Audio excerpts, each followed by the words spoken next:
Welcome back to today's Explainer class.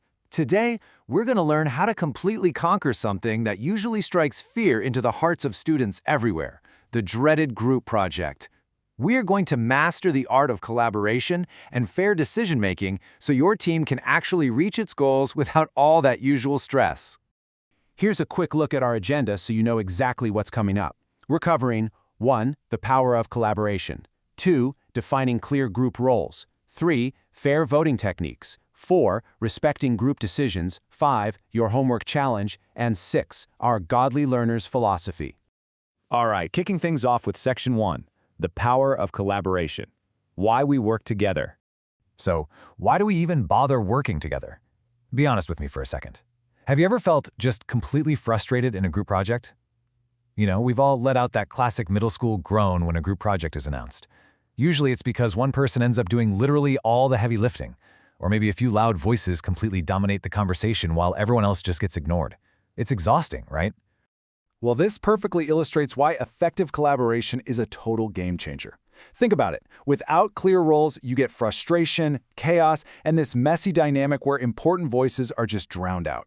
But when we actually work together with defined roles and a fair system, you get absolute clarity, steady progress, and active participation. You end up accomplishing far more than you ever could if you were just working alone.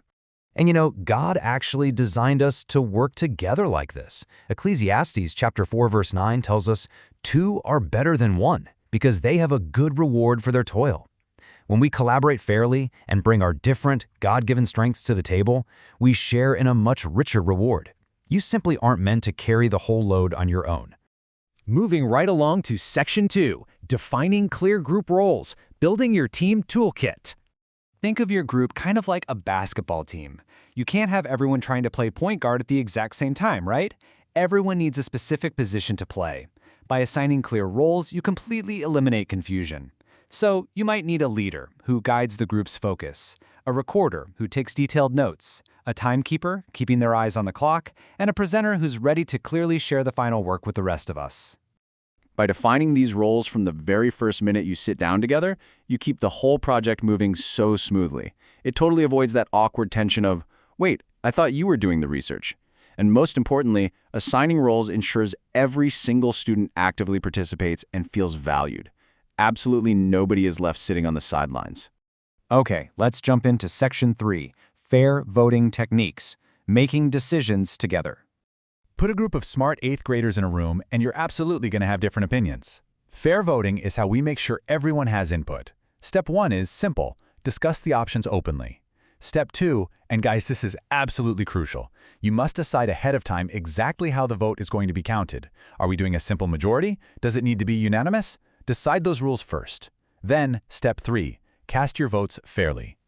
To put that into perspective, let's say your group is choosing a project topic.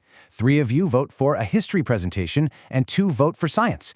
If you decided beforehand to use a majority vote, history wins. Simple as that.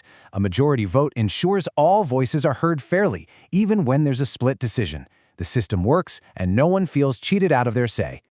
Which brings us perfectly to Section 4, Respecting Group Decisions, the heart check. So, what happens when your topic doesn't win? Well, this is where true maturity kicks in.